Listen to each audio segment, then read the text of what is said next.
Shashi Tharoor was actually questioned in the meeting because his recent remarks, the Congress party has seen it as being an explanation for on behalf of the Indian government, and they feel that Shashi Tharoor has amplified what PM Modi stopped short of in his speech, thereby saying that India would never broker a deal with US in the picture. India would never get a ceasefire with US intervention, and US will land an egg with an egg on its face, where India would never agree to a tri-party meeting. So the Congress really feels the questions that the opposition was asking were answered by not the government, but in fact by repeated interviews given by Dr. Tharoor there. And in fact, one of the leaders also commented that this time round, Shashi Tharoor had actually crossed the Lakshman Rekha.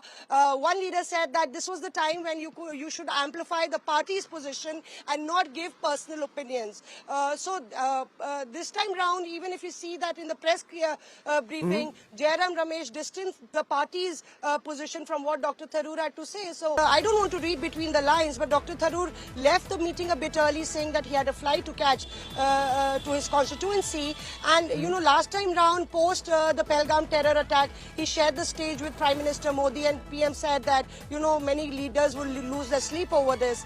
And you know, it's been brewing for some time round from the Russia-Ukraine war, his comments on during that time, and his praise of the Modi government time and again. So I think this is the time that, you know, they want to pull a stop to what Shashi Tharoor is saying, and stop giving him that leeway that it's a democratic party, you can just say anything, because they believe that coming from Dr. Tharoor, it is damaging the party irreparably, while Dr. Tharoor is only catering to his audience on the social media and to his own constituency.